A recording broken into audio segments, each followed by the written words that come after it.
आज मला चक्क देवीचा साक्षात्कार झाल्यासारखाच अनुभव आला.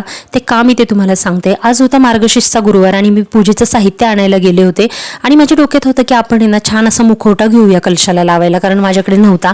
तर तिथे मी गेले, भरपूर सारे मुखवटे मी बघितले आणि हा जो मुखवटा आहे ना, बघता क्षणी मला पसंत पडला आणि तोच मला लावायचा होता. तर मी पे करायला गेले आणि बघते तर काही माझं नेटच संपलं होतं, कारण मी कॅश घेऊन नव्हते गेले. त्याच्यामुळे मी गुगल पेवरून करत होते आणि नेट संपल्यामुळे मग मी त्या दुकानदाराला म्हटलं की दादा तुम्ही हे मुखवटा ठेवून द्या, मी नंतर येईल घ्यायला.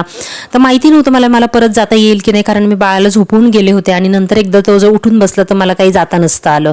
पण अचानक एक घटना घडली की शेजारीच जी बाई होती ना उभी, तिने मला स्वतःहून म्हणाली की ताई माझं वायफाय घ्या आणि तुमचे जे काही पैसे असतील ना ते तुम्ही द्या आणि हा मुखवटा घ्या.